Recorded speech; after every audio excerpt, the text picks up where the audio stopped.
Welcome to Satsang. And a beautiful welcome to our family joining us from all over the world. A Merry Christmas to those all over the world and those here, anyone here who celebrates. And it's so beautiful to be with you this evening. We always start Satsang with a question that's come in advance from our online, internet-based family. And then we open it up to any questions that anyone here might have. So I'll start with one of these, and then there's a microphone there, which they'll put more in the center. And if you have a question, just feel free, come up to the mic, share your name, share where you're from, and ask your question. But we'll start with one of these. Why do so many spiritual people have economic and financial problems? This is asked by Janu from New York. Why do so many spiritual people have economic and financial problems?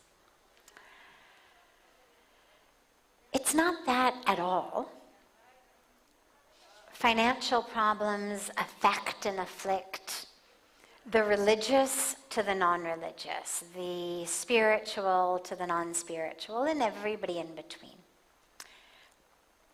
कोई बात नहीं भैया खोलने दो खोले रहने दो कोई बात नहीं हवा दे चाहे. It's not that at all. The difference is spiritual people have an expectation that's different than others, that they should not have those problems.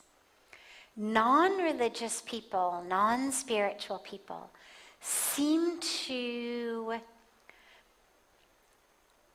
sort of expect that this is kind of the way of the world. Yes, they're going to work hard. Yes, they're going to do what they can. But there's not so much a sense of like, I'm a devoted person. I go every day to mandir or church or a synagogue or gurdwara. I do this, I do that. Why is this happening to me? And so you tend to hear more, I think, about those problems from people who are spiritual, because there's a sense of much more injustice. That like, here I am doing this for God. Look, I go to the temple. Look, I do the puja.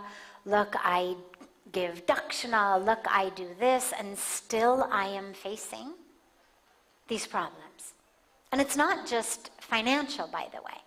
You hear it about any problems. You know, here on the banks of Ganga, we have so many people who come throughout the year to perform the ash immersion ceremony, the asti visarjan of their loved ones. And very, very frequently, when the loved one is too young to expect to die, one of the comments that comes up so frequently is, I don't have faith in God anymore. Like, I used to believe in God, but now that my brother, sister, husband, wife, child has passed away, like, we are such good people, we are pious people, we are devoted people. How did this happen? It means that there is no God.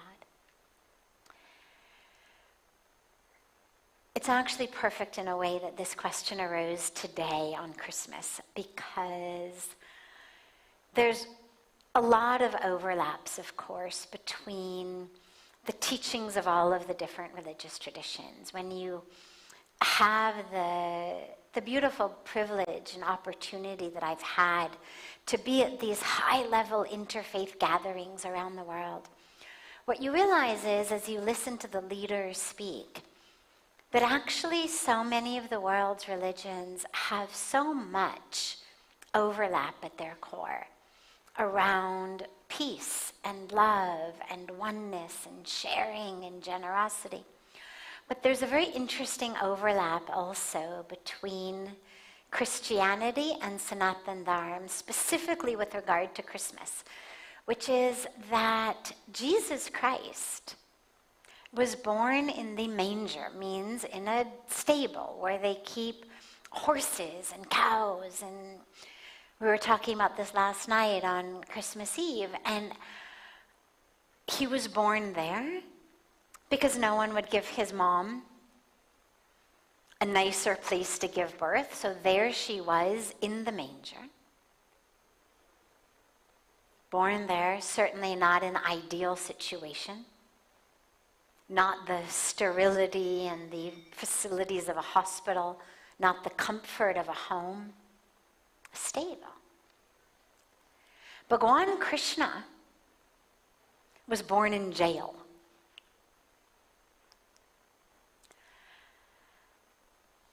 And they're both very powerful because they teach us one very important thing.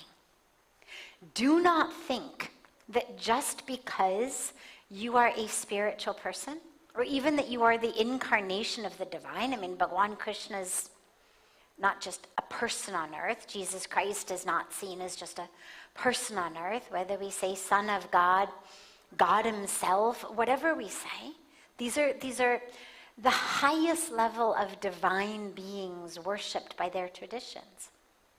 One born in jail, the other born in a stable. You look at the story of Bhagwan Ram, sent off into exile, into the jungles, with nothing. Why are these stories given to us? Why is it that so frequently, when we see the divine come on earth, it's stories of struggle? Jesus Christ was a carpenter, right? You say, why do spiritual people have financial problems? Well, look back all the way from the beginning. Bhagwan Ram, of course, was a prince, but was in exile with nothing. Bhagwan Krishna spent his childhood essentially as his uncle tried to kill him over and over and over again. Different types of hardships, but severe hardships nonetheless. And I think that these teachings are given to us to ensure that whenever we have struggles in our life, whether it's a financial and economic struggle, whether it's a different type of struggle, that we will never feel like, hey, I'm a spiritual person, I'm entitled to something better. That we'll never feel like, oh, God let me down because look, I lost this or I lost that. Because we'll be able to look back, and whether we look back at Bhagwan Krishna, Bhagwan Ram, we look back at Jesus Christ, whatever aspect of the divine we are worshiping, their lives are full of struggle. To remind us that it's not about having everything be comfortable. It's not about having all of the financial wealth and luxury and this and that. But that's not why we're here. We're here to have a divine realization. We're here to realize the oneness of ourselves with the divine. We're here to learn how to forgive, as Pujya Swamiji was speaking about in the Arti, how to forgive, how to live, how to love. Because all of these beings, even in the midst of such hardship, give the same messages, different ways, but same messages. Love all. Serve all. Forgive those who harmed you.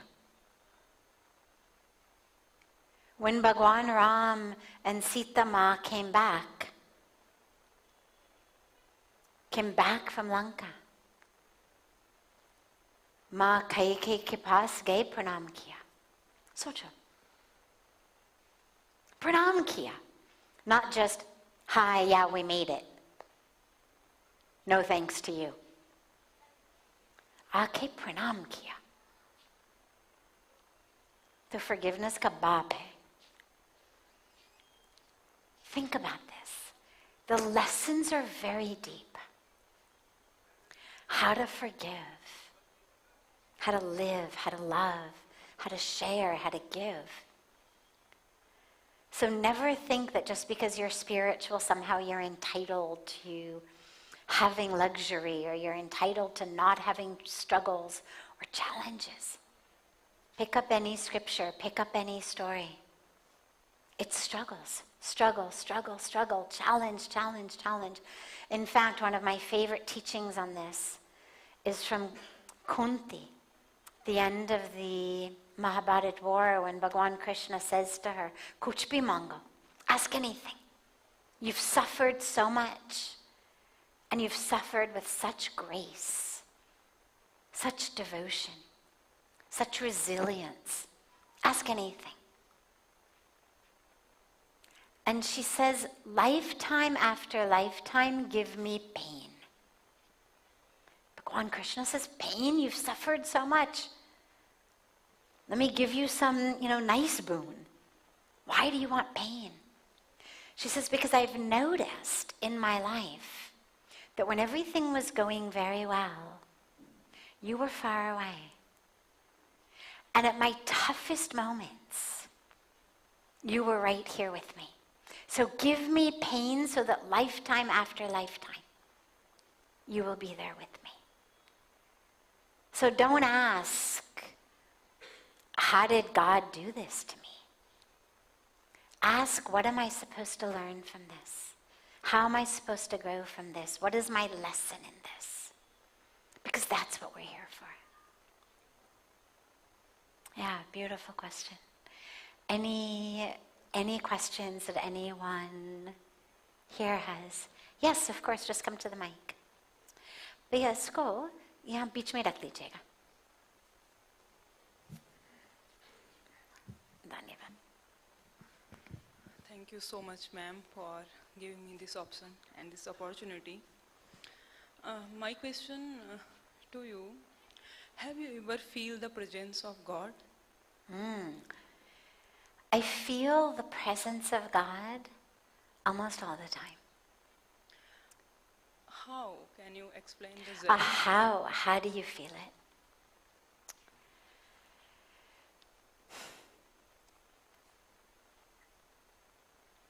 Imagine that you're inside your house and your doors are all closed and your windows are all closed and the sun is shining outside.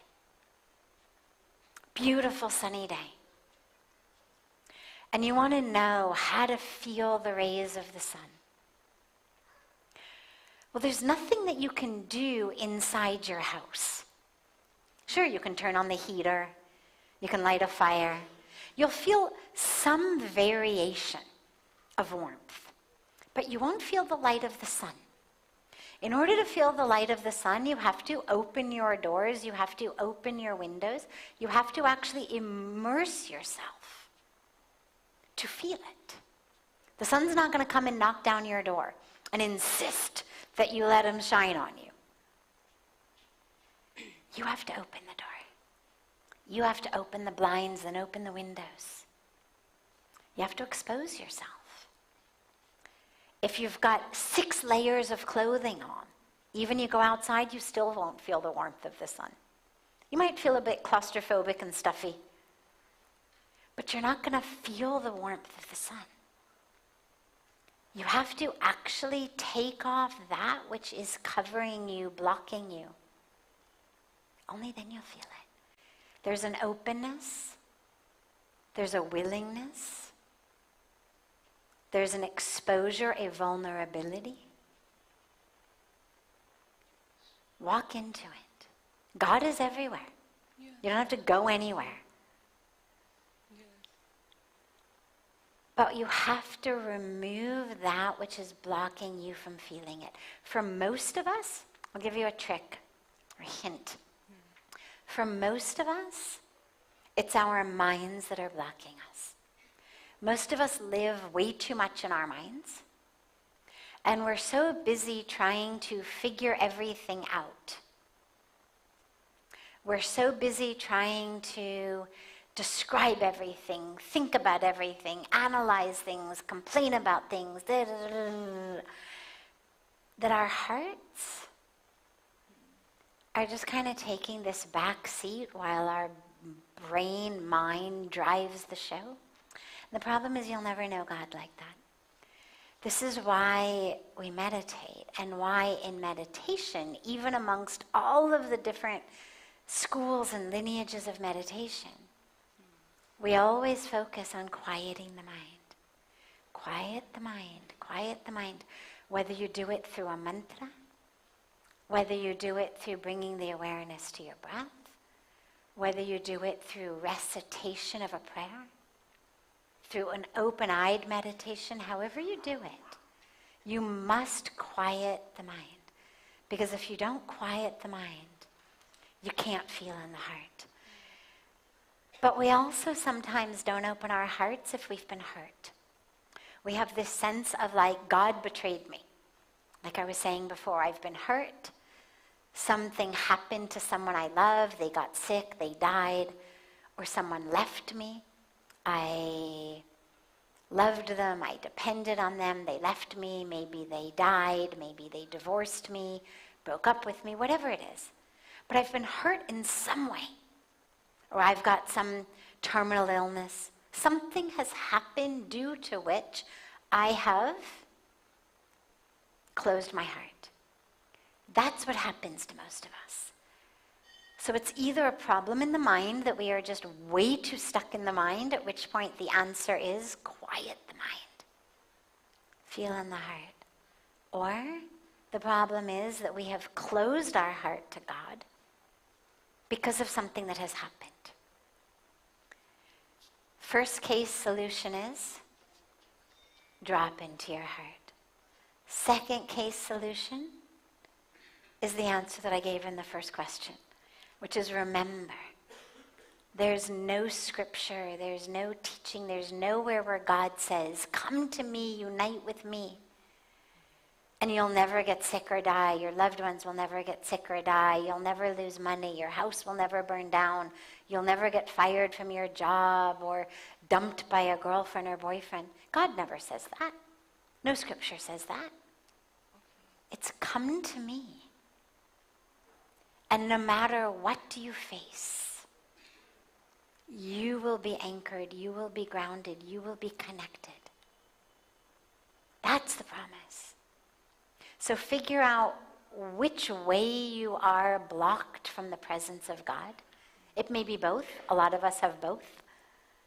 And work with them, layer by layer by layer, so that you can open yourself to that divine presence.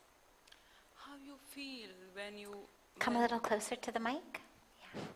How you feel when you feel the presence of God? Because before this, maybe you are a general people like we are. We didn't connect God.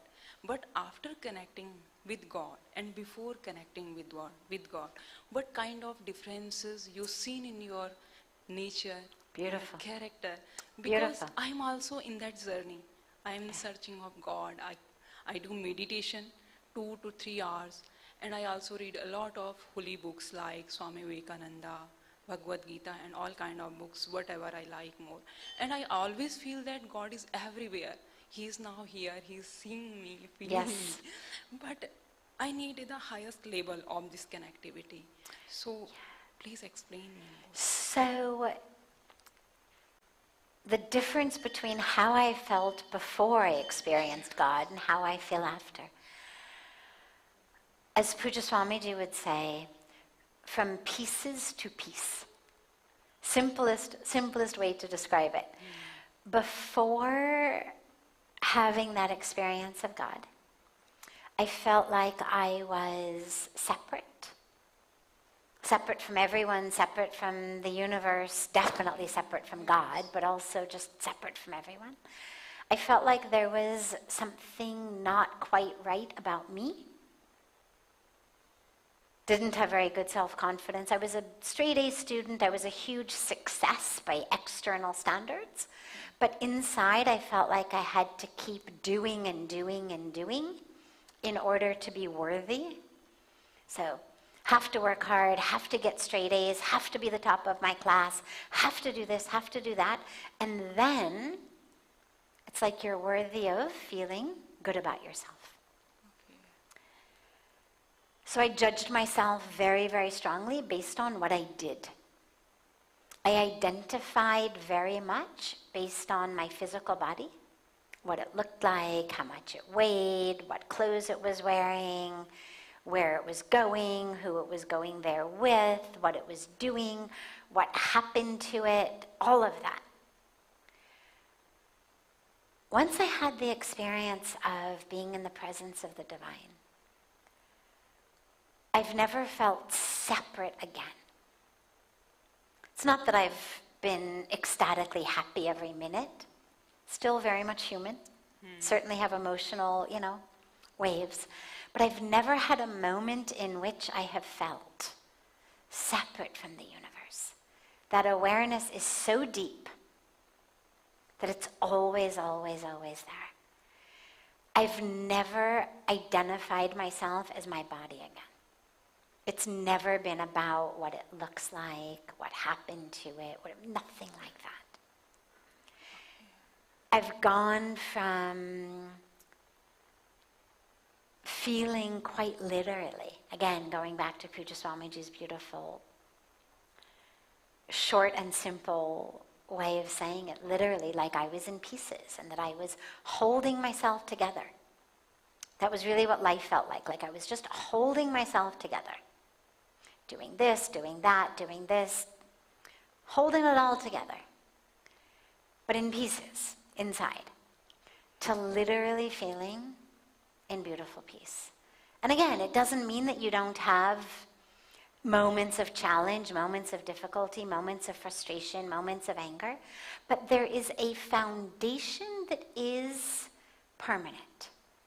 Yes, right. And so what I have found is that the emotional waves get much, much, much smaller. So where the emotional waves used to go like this, Yes, the same. now they go more like this. Like you don't drop very low down because there is a foundation of knowing who you are and that place in the universe and that presence of the divine.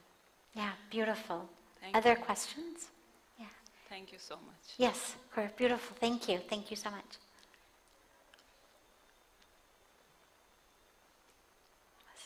Myself, Abhinay, and my question is from Prayagraj, and I just wanted, and today is my birthday. Happy birthday. I just wanted to a gift from your side. That's my question. In the form of question, my question is, what is the purpose of life, and what is the perspective of humans, being happy or being divine person? Beautiful. Purpose of life is very simple. It is the same for all of us. That highest dharma, highest purpose for all of us is to wake up and know the truth of who we are. What we call Atma Darshan. Sakshatkar. Sat Chit Anand. Whatever phrase or word you use. But to have that self-realization, to know that you are divine. When we say aham brahmasmi or tattvam asi, to know that. But not just to know it because I said it or you read it in a book, but to actually feel I am one with the divine. I am that which is eternal, that which is unchanging. To have that awareness is the highest purpose. But then we all also have our dharma here as humans, in bodies that are born, that do change, that do die, We have skills, we have abilities, we have opportunities, we have resources. And our dharma is to fulfill those purposes. Most of us have many dharma. We have dharma as a child to our parents, dharma as a parent to our children, dharma as a sibling, dharma to the community, to give back to the community, to serve the community in some powerful way. We have dharma to the world, to be an instrument of the divine here on earth in whatever way we can. And we have individual dharmas based again on our own opportunities, skills, resources, situation that we are in. Arjun's dharma was to fight the war, to restore dharma to the land. We all have dharma. So, highest dharma, realize your true self. Beneath that, fulfill your duties in all of your different roles that you play, remembering that you are here as an instrument of the divine. As Pujya Swamiji was saying, and as we remind all the time, to ask not what for me, but what through me. Mera madhyam se kya? How can I be an instrument for this planet? So it's a beautiful birthday lesson. Thank you. It's for all of us, whether it's our birthday or not, the moment that we actually realize that. And then when you were asking about happiness and divinity, when we realize we are divine, the happiness comes automatically. When you don't realize you're divine, you'll never be sustained happy. You'll get this, you'll be happy for a few moments, buy something new, earn something new, do something, nice party, nice vacation, nice pizza, nice movie. You feel good for a little while and it's over, you need more. Right? Man mange more and more and more. But when you realize कि पहले से पूर्ण है, तो more का कुछ है ही नहीं. Yes, ma'am. That's the realization. Wonderful. Yeah, someone here. Yes, you and then you.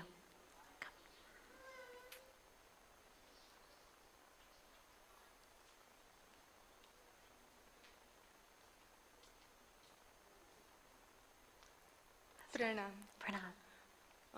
My question is, I am understanding whatever you are saying to everyone, and some of the moments are there where I am able to feel that I am connected to that source, the divine, and there are many such situations in life where I am feeling so much overwhelmed or blessed that I am being taken care by that force itself or by whatever I am feeling continuously. But sometimes I feel that so intense, sometimes I am again into those life situations. Yes. So you have been through the entire experience. My question is, how much patience one must have to go through this journey? Full patience, tons of patience. You must keep having patience, keep having patience, keep having patience. Because each of us, remember, has our own karmic journey. Yes. There's no mathematical equation that says, add this to this, minus that, multiply it by that, and that's the day you will get enlightenment. Exactly. Keep having patience and recognize it's not only about the destination. Okay. It's the journey. Along the way, you're getting deeper and deeper and deeper. You're growing more and more. You're expanding more and more. So allow the journey to happen also. Yes. Okay? And never feel badly. Never feel like, oh, abhi tak nahi pahuncha. Yes. Just keep noticing this human experience. Appreciate the human experience. If God had wanted us not to have a human experience, we wouldn't have had one. So notice it, enjoy it. It's part of the lila. Just don't take it too seriously. Okay. Take your dharma seriously, Yeah. but don't take the problem seriously. Okay. Fulfilling your dharma, very important. But as you have these setbacks, today I got angry. Oh, today I was so jealous. Oh, today, God, I really wanted those shoes she was wearing so badly. I was like so jealous of her shoes. Just laugh at yourself. Just laugh. Okay. Wow, human being. J-O.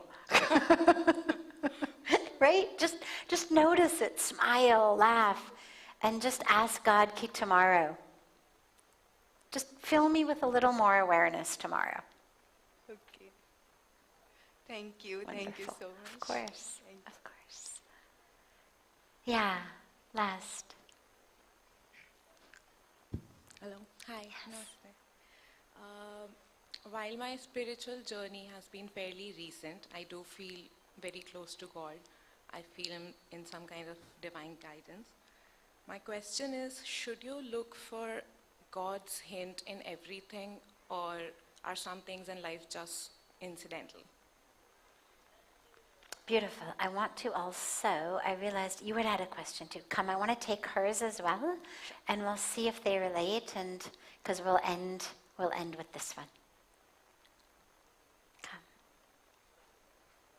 I realized I had told her we would take it next. I want to. Good evening, everyone. My name is Reshma. I have a question that what happens to our soul when we are dead? I have read one book, Many Lives, Many Masters. In that book, it was about a psychiatrist Yes, and her patient, yes, and his of course. patient. She told that she had gone through many lives. Her soul was floating, searching for a new body, and seeing masters also. Is it really true? Okay. So, first, do we see God's help in everything? Absolutely. Absolutely. I do not believe anything is random. I do not believe anything is a coincidence. I believe that everything happens for a reason. There's always a lesson to be learned. There's always some experience that makes us deeper, richer. Whatever is happening, ask yourself, what can I learn from this? What is this experience able to teach me? How can I grow? Don't take it as a punishment. Don't take anything as a punishment. Take it as a lesson. And understand that whatever you're going through, God is always there. Right in this hall every morning, the beautiful prayers that are chanted say, Tu akhele nahi pyare, Ram tere saath mein. So remember that. Whatever you're going through, God is always there. Sometimes you feel the hand of God, sometimes you don't. Sometimes it's obvious, sometimes it isn't. But just remember, wherever you are, God is always there, and there's always something in every moment for you to be learning and growing. Sometimes it'll feel great, sometimes it won't feel so great. But everything, every opportunity, every situation is meant to take you deeper and deeper and deeper. Last, the soul. So this is a bit of an evergreen question that arises quite frequently. The soul, either one of two things happens. In most cases, the soul takes another body to take the next step of its karmic journey. We have a karmic bank account. Whatever we do, it creates karmic fruit. This is core Bhagavad Gita 101. Everything you do is an action. Every action has a result. Some of the results are sweet. They're what we call good karma. Some of the results are bitter. They're what we call bad karma. But it's really just the sweetness or the bitterness of the fruit. It's never good or bad. Because it's all exactly A, what we've planted, and B, that which is going to take us to our next level. So most of the time when we die and the soul leaves the body, it takes another body. Like if you wanted to drive from here to Paris, if Paris was your ultimate highest destination, you got in a car and you started going. And, you know, maybe you made it kind of as far as, you know, somewhere in the Middle East, let's say. Then your car died. Well, you wouldn't say, oh, I guess this is now where I'm meant to live for eternity. You'd get another car. You would remember, that's my destination. You'd get another car, you'd keep driving. Maybe now you make it as far as, you know, Turkey, Italy. Maybe a car breaks down again. You get another car. You'll have as many, you keep getting cars, as many as you need to get to Paris. Same thing. The soul will keep taking incarnations until finally we have burned through this karmic bank account. But if you want a shortcut, because Arjuna asks Krishna in the Gita, he says, so if every good thing I do gives me this good karma, this sweet fruit, and every negative thing I do gives me this bitter fruit, and I have to keep coming back to eat the sweet fruit, eat the bitter fruit, how do I get free? Bhagavan Krishna says, Yat karoshi yadashnasi yajjahoshi dadasyat yat tapasya sekonteya tat kurushva madarpanam. Just surrender to me. Surrender to me. Everything you do, surrender it to me, including all the good stuff. All of your sadhana, your yagna, your tapas, your seva, every good thing also that you do. Just surrender it to me. Realize you're not the doer. Realize you are just the vehicle. You are just the instrument. Namitta matrabha. Just you are an instrument in God's hands. It's the shortcut to freeing yourself from that constant coming back, coming back, coming back. And eventually, when that karmic bank account is empty, this is when we merge with the divine. That jivatma remerges, reunites, because ultimately it was never actually separate, but remembers its union with Paramatma. Yeah, beautiful. Have a beautiful rest of your evening, everyone. I know there were some questions we didn't get to tonight, but we will take them tomorrow. Again, a very Merry Christmas to all of those who celebrate here and joining us online. And I look so forward to seeing you all tomorrow. And remember, during the day, to be sure to take advantage of our yoga classes and meditation and philosophy, and come join the morning yagna, the fire ceremony. Like, just fill yourself with as much divine experience as you possibly can while you're here. And I look so forward to seeing you all again here tomorrow evening.